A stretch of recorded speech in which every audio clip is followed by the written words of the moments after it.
नमस्कार दोस्तों, स्वागत है आपका हमारे चैनल अमेजिंग एजुकेशन न्यूज में। दोस्तों, आज 10 मार्च 2021 यानी कि अनुदेशक मानदेय 17,000 कोर्ट केस की सुनवाई का दिन था और आज का दिन सभी लोग इंतजार कर रहे थे क्योंकि आज सभी को उम्मीद थी कि आज फाइनल हियरिंग होगी और आज जो है अनुदेशक मानदेय 17,000 कोर्ट केस में एक ऐतिहासिक फैसला अनुदेशकों के हक में सुनाया जाएगा। सभी लोग सुबह से ही कोर्ट सुनवाई का इंतजार कर रहे थे। काफी समय बीत जाने के बाद दोपहर के बाद जाकर अनुदेशक मानदेय 17,000 कोर्ट केस टेकअप हुआ और कोर्ट टेकअप होने के बाद में जो है एक बार फिर से अनुदेशकों को 17 मार्च 2021 की तारीख जो है वो दी गई है। लेकिन यहां पर आपको घबराना नहीं है क्योंकि जो 17 मार्च 2021 की तारीख दी गई है उस पर 100% फाइनल सुनवाई होना तय हो चुका है। यानी कि 17 मार्च 2021 को अनुदेशक मानदेय 17,000 कोर्ट केस का फैसला सुनाया जाएगा। अभी मैं आपको पूरी पोस्ट दिखाऊंगा और पूरी अपडेट भी बताऊंगा कि इस केस में आखिर क्या हुआ था, इसलिए इस वीडियो को एंड तक जरूर देखिएगा। लेकिन उससे पहले मैं आपसे रिक्वेस्ट करूंगा कि आप लोग किसी भी तरीके से किसी भी प्रकार से घबराइए मत। अनुदेशकों को इस तारीख में काफी कुछ मिला है और 17 मार्च को जो सुनवाई होगी वो फाइनल हियरिंग होगी और उस सुनवाई में निश्चित तौर पर अनुदेशक मानदेय 17,000 कोर्ट केस में अनुदेशकों के हक में ही एक ऐतिहासिक फैसला आएगा। आइए हम उस पोस्ट को देखेंगे, लेकिन इससे पहले मैं आपसे एक छोटी सी रिक्वेस्ट करूंगा कि अगर आप हमारे चैनल पर नए हैं तो प्लीज चैनल को सब्सक्राइब करके बेल आइकन जरूर दबा लें और इस वीडियो को भी लाइक शेयर कर दें। तो दोस्तों, ये पूरी पोस्ट देखिए कि ये पोस्ट आई है और ये विधिक टीम के द्वारा की गई है। इसमें लिखा है माननीय उच्च न्यायालय लखनऊ कोर्ट अपडेट 10/3/2021 यानी कि आज की तारीख और मामला है अनुदेशक मानदेय 17,000। 2017 में पास अनुदेशकों का 17,000 मानदेय 17 मार्च 2021 को फाइनल सुनवाई पर तय होगा।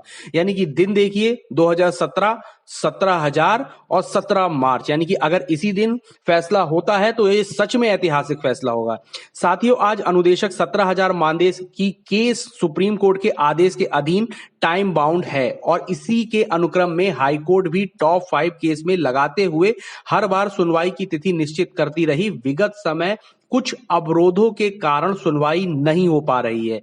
यद्यपि यह सुनवाई 21 जनवरी के आदेश क्रम में ही फाइनल बहस पर था, लेकिन आज पुनः कोर्ट ने 17 मार्च की अंतिम सुनवाई हेतु फिक्स किया है। आज सरकार की तरफ से अधिवक्ता श्री LP मिश्र जी के सभी प्रश्नों और बहस का जोरदार प्रति उत्तर अपनी तरफ से सीनियर अधिवक्ता श्री संदीप दीक्षित जी द्वारा दिया गया। आज की बहस में सरकार के बहुत से बातें स्पष्ट हो चुकी है जो अंतिम बहस हेतु अपनी पूर्व तैयारी में सार्थक होंगी। तो ये पूरी अपडेट थी। अब एक और इसके आगे पूरी पोस्ट में है कि दाखिल कंटेम्प्ट 21/77/2019 अनुराग व अन्य आज की कोर्ट अपडेट है। साथियों, एक विशेष सूचना सीनियर अधिवक्ता श्री संदीप दीक्षित जी के निर्देशानुसार आज अपनी कंटेम्प्ट संख्या 21/77/2019 अनुराग व अन्य में लिस्टेड एप्लीकेशन डलवाई गई थी, जिससे आज बहस हुई और अधिवक्ता श्रीमती सुरगमा शर्मा ने बहस किया, जिस पर कोर्ट ने कंटेम्प्ट पर डेट फिक्स करने हेतु NCL पर कर दिया है। यह जल्द ही डेट सुनिश्चित हो जाएगी और बाकी की जितनी अपडेट है वो आदेश आने पर की जाएगी। विधिक टीम एवं सहयोगी सदस्य, तो यहां पर आप लोगों को बिल्कुल भी हताश नहीं होना, निराश नहीं होना है। पहली अच्छी खबर यह है कि आज फाइनली सुनवाई हुई, यानी कि 17,000 मानदेय अनुदेशक कोर्ट केस में जो इतने दिनों से सुनवाई नहीं हो पा रही थी, आज फाइनली उस चीज की सुनवाई हुई है और इसमें सभी चीजों को पॉइंट को देखते हुए 17 मार्च 2021 का दिन जो है वो अंतिम सुनवाई के लिए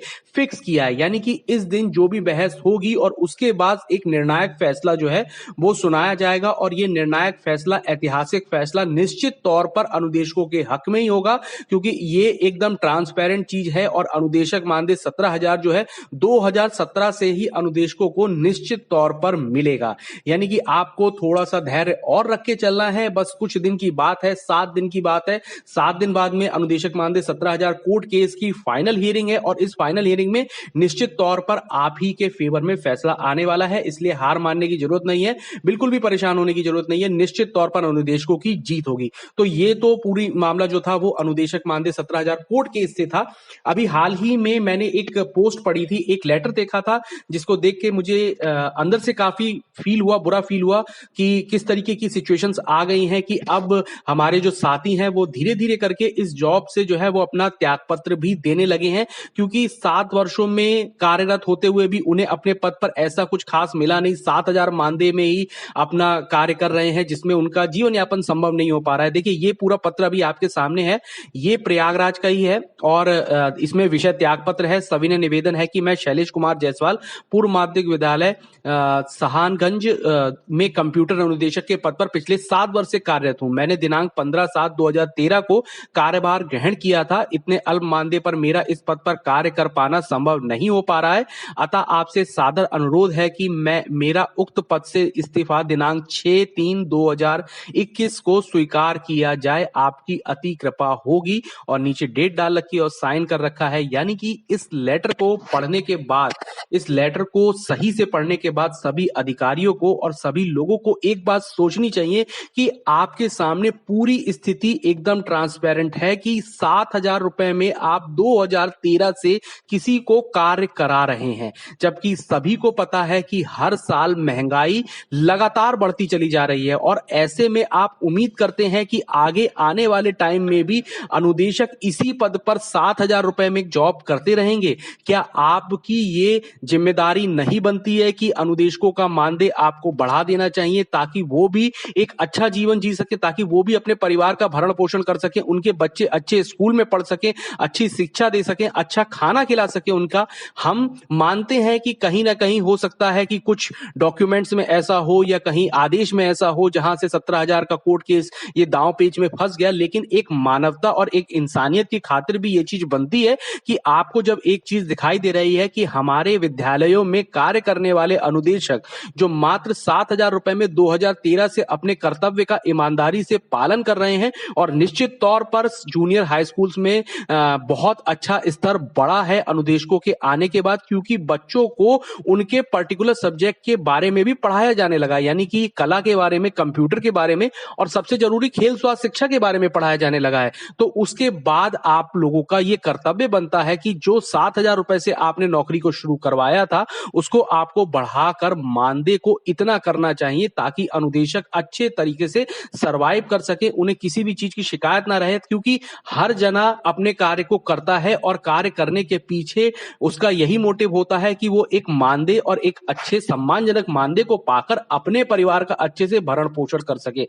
मैं मानता हूं कि हो सकता है दांव पेच फंसे हुए हो, लेकिन आपकी जो खुद की रिस्पॉन्सिबिलिटी बनती है उसके तहत आपको अनुदेशकों का मानदेय अब तक बढ़ा देना चाहिए था और उसको इतना कर देना चाहिए था कि उनके सामने कोई समस्या नहीं आती और वो आपका भी गुणगान करते और अपनी नौकरी को बहुत ईमानदारी से और ज्यादा ईमानदारी से निभाते रहते, ताकि किसी को और शिकायत का मौका नहीं मिल पाता। उन्होंने जूनियर्स हाई स्कूल का ग्राफ ऊपर उठाया है और ये ग्राफ और ऊपर उठाते भी रहेंगे, भले ही उनको मानदेय अभी इतना ही मिले। उनकी ईमानदारी में कोई कमी नहीं है और वो अपने कर्तव्य का पालन भी जो है पूरी निष्ठा से करते रहेंगे। लेकिन यहां पर यह बिल्कुल सवाल बनता है कि जब एक न्यूनतम मजदूरी का स्केल तय किया जा चुका है तो उसके बावजूद भी आप 7,000 रुपए मानदेय किसी को कैसे दे सकते हैं। आपने सेम स्थिति शिक्षा मित्रों की भी बना रखी है, उनको मात्र आप 10,000 रुपए मानदेय देते हैं। इतने कम मानदेय में सब लोग भली भांति से जानते हैं कि किसी का भी गुजारा नहीं हो सकता है। फिलहाल ये पत्र पढ़ने के बाद मुझे काफी दुख हुआ कि हमारे एक साथी ने जो है वो जॉब छोड़ दी है, लेकिन मैं बाकी लोगों से यही कहूंगा कि धैर्य बनाए रखिए। जिस तरीके से आज कोर्ट केस में हुआ और उसके बाद जो है 17 मार्च 2021 की जो डेट जो है वो फाइनल हियरिंग के लिए दी गई है, तो निश्चित तौर पर इस पर कोई ना कोई अच्छा फैसला जरूर आएगा और निश्चित तौर पर आएगा और कोई ना कोई नहीं बल्कि अनुदेशक मानदेय 17,000 कोर्ट केस में अनुदेशकों की जीत होगी और 17,000 का आदेश भी बहुत जल्द जारी होगा। इससे जुड़ी जो भी अपडेट हमें मिलती है वो लगातार हम अपने चैनल पे जारी दिखाते रहेंगे, इसलिए आप चैनल को सब्सक्राइब करके बेल आइकन जरूर दबा दें और इस वीडियो को भी लाइक शेयर कर दें। धन्यवाद।